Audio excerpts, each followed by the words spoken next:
రాజకీయాలని ప్రభావితం చేయగల వ్యక్తి? బ్రహ్మనాయుడు గారు ఎప్పుడైతే రేవంత్ రెడ్డి గారు హైడ్రా అనేటువంటి ఒక డ్రామా తెరదీశారో మొట్టమొదటిసారిగా డ్యామేజ్ జరిగింది వైఎస్ఆర్ సిపికి అనుకూలంగా ఉన్నటువంటి నాగార్జున గారు. ఆయన తర్వాత కొంతమంది సామాన్య వ్యక్తులు ఇళ్లు పగలగొట్టడం జరిగింది, కానీ కొన్ని వేల ఎకరాలు కబ్జాలు చేసినటువంటి వ్యవస్థలు ఎవరైతే ఉన్నారో వాళ్ళ జోలికి వెళ్ళినటువంటి పరిస్థితి ఏం లేదు. హైడ్రా ఎందుకు వెళ్ళలేదు? ఎందుకు వెళ్తే మీరు పూర్తిగా అబ్జర్వ్ చేయండి. తెలంగాణలో హైడ్రాకి చిన్నవాడ పెద్దవాడ లేకపోతే పలానా కులమా పలానా పార్టీ మొదలు పెట్టింది నాగార్జున గారితో అంతమైంది లేదా ఆగిపోయింది సామాన్య ప్రజల మీద పడిన తర్వాత మాత్రమే. ఎవరైతే ఆంధ్రప్రదేశ్ ఈ రోజు నిరంజన్ రెడ్డి గారు వైఎస్ఆర్ సిపి రాజ్యసభ సభ్యుడైనటువంటి నిరంజన్ రెడ్డి గారు ఈ రోజు హైకోర్టులో ఖచ్చితంగా ఆయన గళాన్ని వినిపించారు. అల్లు అర్జున్ గారికి కావాల్సినటువంటి న్యాయ సహాయం చేయడం జరిగింది. ఖచ్చితంగా జగన్మోహన్ రెడ్డి గారు చెప్పినట్లుగా ఆయనకి అనుయాయులు కానివ్వండి, ఆయన సన్నిహితులు కానివ్వండి, ఆయన వెల్ విషర్స్ కానివ్వండి, ఎక్కడున్నా గానీ రాజేష్ గారితో మాట్లాడదాం. ఒక నిమిషం వెంకటేష్ గారు, వీటికి మళ్ళీ పార్టీలు పొలమవుతుందండి. అడ్వకేట్లకు పార్టీ ఏముంటుంది? నిరంజన్ రెడ్డి గారు కోర్టులోకి వెళ్ళి నేను వైసీపీ అని చెప్పేసి అని చెప్పారా ఏంటి? దాన్ని దీన్ని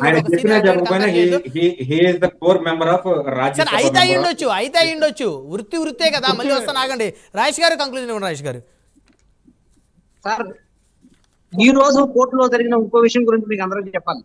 ఈ రోజు అల్లు అర్జున్ గారు కోర్టుకు వచ్చిన తర్వాత చాలా మంది అడ్వకేట్స్, చాలా మంది పబ్లిక్, కోర్టు మొత్తం ఫుల్ అయిపోయింది, క్యారిడార్ ఫుల్ అయిపోయింది, స్టెప్స్ ఫుల్ అయిపోయి అన్ని ఫుల్ అయిపోయింది. అయితే అశోక్ రెడ్డి గారు వాళ్ళ ఆర్గ్యుమెంట్ చెప్తూ ఒక వాదన వినిపించారు. ఏదైతే ఇప్పుడు ఎలిగేషన్ పెట్టి ఎఫ్ఐఆర్ చేసి అల్లు అర్జున్ గారు రిమాండ్ చేశారో ఇప్పుడు ఈ కోర్టు మొత్తం ఫుల్ అయిపోయింది, పబ్లిక్ చాలా మంది వచ్చారు. కానీ ఏదైనా ఇన్సిడెంట్ జరగకూడని ఇన్సిడెంట్ ఈ కోర్టులో జరిగితే అది కూడా మా అక్యూజ్డ్ లేకపోతే మా క్లయింటే చేశాడని అంటారా? ఈ కొన్ని సంఘటనలు అనుకోకుండా జరుగుతాయి, దురదృష్టకరంగా జరుగుతూ ఉంటాయి. దాన్ని మా క్లయింట్ మీద ఇలా ఆపాదించడం అనేది చాలా తప్పు అని చెప్పారు. ఇది ఉదాహరణగా చెప్పవచ్చు. జనరల్ గా కోర్టు దగ్గర కూడా చాలా క్రౌడ్ వచ్చింది. జరగకూడదు ఇన్సిడెంట్, జరగకూడని ఇన్సిడెంట్ ఏదైనా జరిగితే అది అల్లు అర్జున్ కోర్టుకు వచ్చాడు కాబట్టి వాళ్ళ అల్లు అర్జున్ మీద ఇంకో కేసు పెడతారా అని కూడా వాదించడం జరిగింది. ఇప్పుడు కోర్టు దగ్గర మీరు కూడా ఉన్నట్టున్నారు కదా రాజేష్ గారు అక్కడ? అవునండి, అవునవును, నేను కూడా ఉన్నాను. రైట్. అంటే ఏంటి అసలు ఏం జరిగింది అంటే అక్కడ మీ పాత్ర ఏంటి? అంటే ఈ రోజు ఓన్లీ ఆర్గ్యుమెంట్స్ అని జరిగింది సార్. రిమాండ్ మీద ఓన్లీ ఆర్గ్యుమెంట్ జరిగింది. Remand is acceptable or not, remand reject చేయమని అశోక్ రెడ్డి గారు ఆర్గ్యుమెంట్ చెప్పారు. ఏదైతే సెక్షన్స్ ఉన్నాయో ఆ సెక్షన్స్ అప్లికబుల్ కాదు. There is no common intention లేదు, నాలెడ్జ్ లేదు. ఈ జనరల్ గా ఇదేని కాదండి సార్, గారు పబ్లిక్ కి అందరికీ తెలిసిన విషయమే, కామన్ మ్యాన్ కి తెలిసిన విషయమే. తన ఫ్యాన్స్ ని ఎవరు చనిపోవాలని కోరుకోరు కదా, ఇలా ఇన్సిడెంట్ జరుగుతూ ఉంటే తన ఎప్పుడు రావాలని కోరుకోడు కదా. ఏదైనా మంచి జరగాలని చూస్తారు కానీ చెడు జరగాలని చూడరు. నేను చెప్పేది ఏంటంటే ఈ విషయంలో జరగకూడదు జరిగింది అనేది అది దురదృష్టకరం.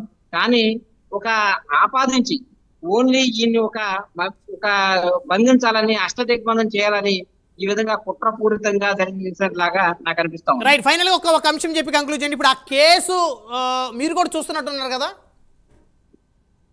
సార్ చెప్పండి. అసలు ఫైనల్ గా ఏం జరుగుద్ది అని మీరు అనుకుంటున్నారు? ఆ కేసు చూస్తున్నటువంటి ఫైనల్ గా ఏం జరుగుతుంది అనేది దాని గురించి we cannot decide at the stage. Police having wide discretionary power to investigate the case. ఆయన బెయిల్ అప్లై చేసుకుంటారు. బెయిల్ అప్లై చేసిన తర్వాత ఆన్గోల్ కోర్టు బెయిల్ ఇవ్వాలి లేదనేది, రెగ్యులర్ బెయిల్ ఇవ్వాలి అనేది కోర్టు డిసైడ్ చేసింది. తర్వాత పోలీసు వాళ్ళు ఇన్వెస్టిగేషన్ చేసిన తరువాత ఛార్జ్ షీట్ ఫైల్ చేస్తారు. వాళ్ళు ఛార్జ్ షీట్ ఫైల్ చేస్తారా అక్యూజ్డ్ మీద, అల్లు అర్జున్ గారి మీద, లేకపోతే దాంట్లోంచి ఈయన తీసేస్తారా, ఈయనేం రోల్ లేదు, నాలెడ్జ్ లేదు, ఏమీ లేదని తీసేస్తారా అనేది పోలీసు వాళ్ళు ఫైనల్ రిపోర్ట్ గానీ ఛార్జ్ షీట్ గానీ వేసినప్పుడే అది మనకి వివరంగా తెలుస్తుంది. ఒకవేళ అల్లు అర్జున్ గారి మీద కూడా ఛార్జ్ షీట్ ఫైల్ చేస్తే దీనికి కూడా ఇంటెన్షన్ ఉంది అది కానీ ఎలిగేషన్స్ పెట్టి ఛార్జ్ షీట్ ఫైల్ చేస్తే ట్రయల్ కండక్ట్ చేయడం జరుగుతుంది. ట్రయల్ అంతా అయిపోయిన తర్వాత on merits the judge will be pronounce the judgement. అప్పటి వరకు కూడా మనం ఏం జరుగుతుంది అనేది you cannot decide sir. Right. Thank you very much Rajesh garu మాతోటి డిస్కషన్లో అందుబాటులోకి వచ్చినందుకు. రైట్. ఇది మస్తానా గారు, ఇప్పుడు అల్లు అర్జున్ గారి కేసు చూస్తున్నటువంటి అడ్వకేట్లకు సంబంధించి వారిలో రాజేష్ గారు కూడా ఉన్నారు ఇప్పుడు మనతోటి డిస్కస్ చేసిన రాజేష్ గారు. సో మొత్తానికి అక్కడ ఆయన వచ్చిన తరుణంలో కోర్టులో కూడా పెద్ద ఎత్తున క్రౌడ్ వచ్చింది. సో అక్కడ కూడా అక్కడ ఉన్నట్టు ఇందాక మీరు చెప్పినట్టు పోలీస్ అధికారులు ఎక్కువగా ఆయన్ని చూసేందుకు ఇంట్రెస్ట్ చూపారు, కానీ ఆ చుట్టూ పక్కన ఉన్నటువంటి అధికారులు ఎవరైనా కానీ అక్కడ బయట వ్యక్తులు లోపలికి రానియటంలో కూడా ఫెయిల్ అయ్యారనేటువంటి ఒక వాదన కూడా ఇప్పుడు రాజేష్ గారు చెప్పిన దాంట్లో కూడా క్లియర్గా మనం అర్థం చేసుకోవచ్చు. ఎందుకంటే నాంపల్లి ఆ కోర్టు చుట్టుపక్కల సరౌండింగ్స్ మొత్తం కనుక చూస్తే హైవే మీద ఉంటుంది, అదంతా కూడా రోడ్డును ఆనుకొని ఉంటుంది. సో అక్కడ లోపలికి రావడానికి పోవడానికి అక్కడ చెక్ పోస్టులు బ్యారికేడ్లు ఏముండవు, ఎవరైనా రావచ్చు ఎవరైనా పోవచ్చు అక్కడ. సో కాబట్టి ఆ క్రౌడ్ అంతా కూడా ఇందాక పెద్ద ఎత్తున అక్కడ క్రౌడ్ చేరిన పరిస్థితి ఉంది. సో మరి అలాంటి పరిస్థితుల్లో కూడా తొక్కిసలాట జరిగే అవకాశం ఉంటుంది. సో పబ్లిక్ కూడా కాస్త అవేర్నెస్తో ఉండాలి. సో అలాంటి ఇష్యూస్ జరిగినప్పుడు బాధ్యతతో వ్యవహరించాలి. అందరూ కూడా కోర్టులోకి వెళ్ళి చొరబడ పరిస్థితి చేయకూడదు. ఏమంటారు?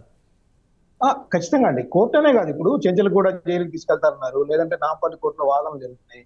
ఇప్పుడు జడ్జి గారు లేకపోతే అక్కడ ఉన్న ఎవరో సమాచారం ఎవరుగా హీరో గారు వస్తున్నారు కాబట్టి మీరు అందరూ బందోబస్తు ఏర్పాటు చేయండి అని చెప్పరు. అదేవిధంగా జైలు సూపరింటెండెంట్ కూడా ఆయన వస్తున్నారు కాబట్టి మీరు బయట బందోబస్తు ఏర్పాటు చేయమని చెప్పరు. అక్కడ ఉన్న ఇంటెలిజెన్స్ లోకల్ ఉన్న లా అండ్ ఆర్డర్ సిఐలకో స్టేషన్ హౌస్ ఆఫీసర్లకో వాళ్ళు సమాచారం పంపుతారు, ఇక్కడ ఇలాంటి పరిస్థితులు ఉత్పన్నమయ్యే అవకాశం ఉంది, గ్యాదరింగ్ జరిగే అవకాశం ఉంది కాబట్టి ఇక్కడ బందోబస్తు అవసరం అనేది వాళ్ళు ఊహించి తీసుకోవాల్సిన నిర్ణయం. ఎవరు ఆర్డర్ ఇస్తేనే వెళ్ళాలని ఏం లేదు అక్కడ. సో అది కూడా అంతే. ఇప్పుడు సంజయ్ థియేటర్ దగ్గర కూడా సమాచారం ఉంది, ఆయన వస్తాడనే ఇది ఉన్నప్పుడు మేము లెటర్ ఇచ్చాము, తిరస్కరించాం కాబట్టి మేము మేలకుండా కూర్చుంటామంటే కుదరదు. లా అండ్ ఆర్డర్ విషయంలో ఆ తర్వాత కేసులు పెడితే పెట్టచ్చు. ముందైతే బందోబస్తుని అక్కడ గ్యాదరింగ్ ని కంట్రోల్ చేయడానికి, లేకపోతే ప్రాణ నష్టం జరగకుండా చూస్తానికి, తొక్కిసలాట జరగకుండా చూస్తానికి వాళ్ళు వ్యవహరించాల్సిన విషయాన్ని అక్కడ విస్మరించినట్టుగా మనకి కనిపిస్తాం. ఇంకోటి కూడా చూస్తే ఏమైందంటే అండి, ఈయన A11 గా ఉన్నారు అల్లు అర్జున్ గారు. ఆయన మీద BNS కి సంబంధించి అంటే ఆయనకి అక్కడ జరిగిన సంఘటన ఇంటెన్షన్ ఆయనకి తెలిసే అక్కడికి వెళ్ళారు, నేరం జరగడానికి ఆస్కారం కల్పించారనే సెక్షన్ కూడా ఆయన మీద నమోదు చేశారు. దాని మీద అబ్జెక్షన్ కూడా వస్తా ఉంది. అంటే ఆయన మేనేజర్లు కానీ లేకపోతే థియేటర్ మేనేజర్లు కానీ చేసిన నేరానికి ఆయనకి తెలిసే అక్కడ వెళ్ళారు. కల్పబుల్ హోమిసైడ్ ఈయనకి వర్తిస్తుంది. అంటే ఆయన ఆ నేరం అంటే ఆమె చనిపోవడానికి, అట్లా చనిపోవడానికి, తొక్కిసలాట జరగడానికి అవకాశం ఉందని ఆయనకి తెలిసే అక్కడికి